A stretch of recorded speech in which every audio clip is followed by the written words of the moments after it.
Hello everyone, and welcome to the 6th Borough, where we talk about all things interesting that happen on campus. My name is Cameron Turner, and I'm going to be your host for today. So take a seat and let's get into it.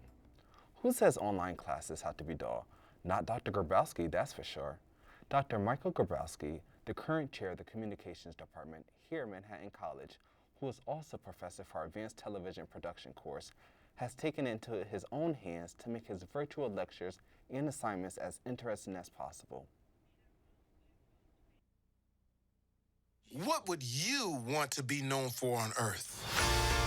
From the studios that brought you Inside Out and Coco now takes you through the streets of New York City to the realms of the great beyond in Pixar's latest animated film, Soul. Our protagonist, Joe Gardner, is a middle school band teacher, but Joe has always dreamed of being something else.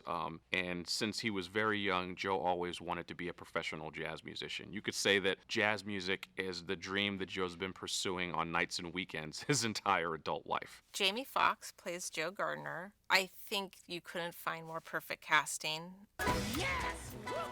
Went and they said, wow, you're great. You will have the gig.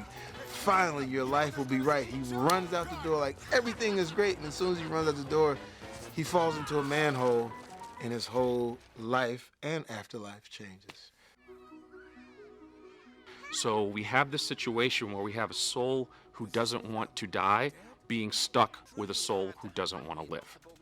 22 has been at the U Seminar for quite some time and has had such notable mentors as Gandhi, Abraham Lincoln, and Mother Teresa. She is very suspect of it. She thinks it sounds scary, painful, difficult, depressing, smelly. She just doesn't want any part of it. 22 learns from Joe that it is the small things in life that make life worth living, that you don't have to have an epic life to be a person of value and a person who has lived a full life. And I think that Joe learns from 22 to kind of pause and look around and see what he does have in his life and think less about what he wishes he had. There are adult themes in there, but there's so much goofiness and fun, and I'm really excited about visually what we've accomplished in this film, and I think people will really think it's beautiful.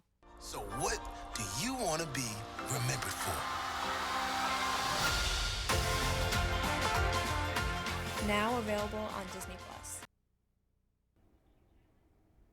This semester, students in the advanced production class had the opportunity to edit footage of Pixar's latest animation film, Soul, learning how to create an EPK or an electronic press kit.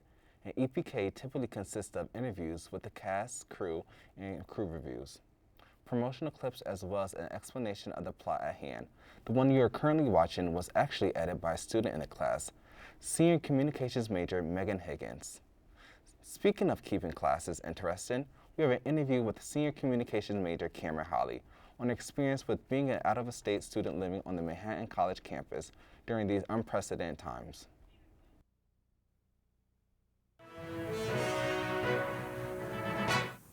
Hello, and welcome to my OBS interview project. My name is Megan Higgins, and I'm going to be your host for today. And for today's segment, I'm going to be interviewing a good friend of mine, Cam Holly, on her experiences as an out-of-state student doing school Corona style. So, for one of my first questions, what made you decide to leave your home state of Michigan to attend college in New York?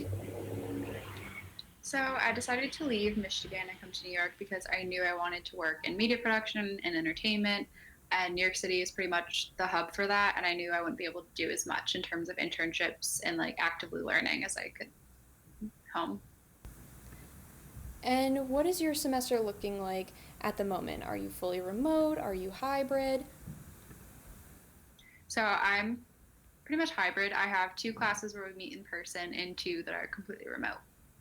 It's good that you have a nice mix of things. I know some students nowadays are trying to have a healthy mix of things, but it's been a little tricky. So going off of that, which state do you think is handling the school Rona style better, or do you think the experiences are fairly similar? I definitely think New York is handling just in general COVID stuff better. There are a lot of regulations and rules in place here that aren't in place back home for me. So for example, to even come to campus, I had to get tested back home, quarantine when I got to New York, and then test negative again. So before I even like stepped foot on campus, I already had to test negative twice, and there aren't really any rules like that back in Michigan. Yeah. Well, I'm glad it seems much safer here. I know that kind of puts me at ease. Fortunately, that's all the time that we have for today. So thank you so much for being a part of my project today, and tune in next time.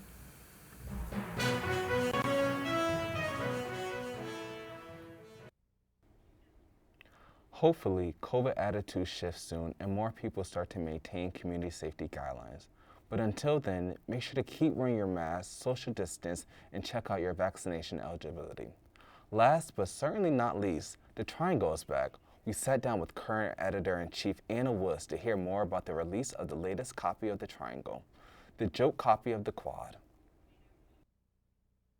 So, how long has the Quad been creating this satirical copy of the Quad?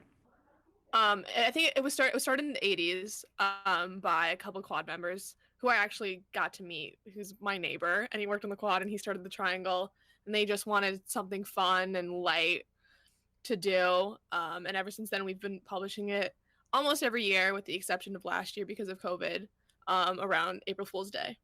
It's really cool that your neighbor created it. Has he helped in any way? Not really. He's just become like a huge, major fan.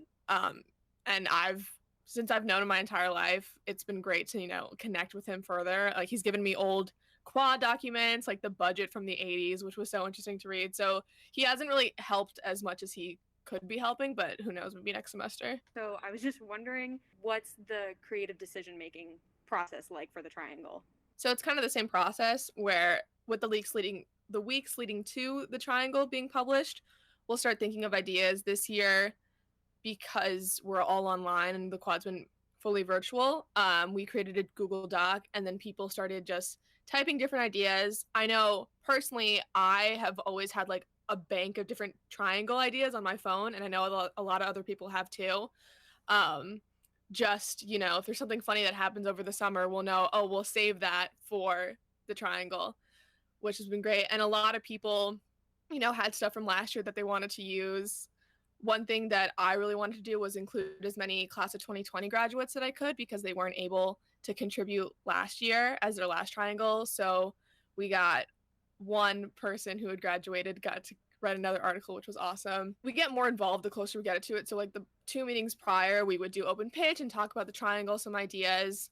A lot of the Triangle stuff, all the credit really goes to production for coming up with some memes and even creating some memes. So it's definitely a group effort, but production does the most in terms of what the Triangle is going to look like. Like, production, formatted the title of the Triangle, added the mask in the front, and they have a lot of creative freedom with that, which is awesome.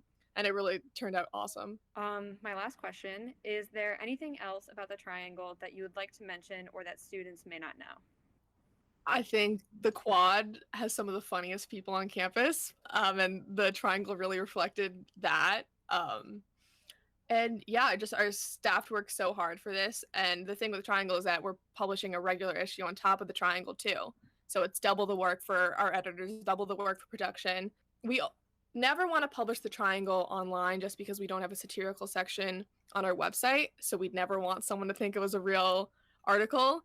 So being able to print it this year was just an amazing experience, and the response we've gotten has been better than I ever could have imagined. So I'm just really happy with that.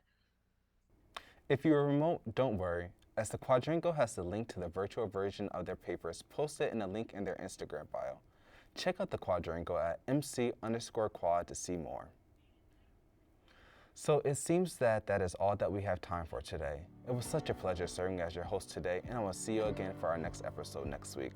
This has been the 6th Borough, and I'm your host, Cameron Turner, and I'll see you next time.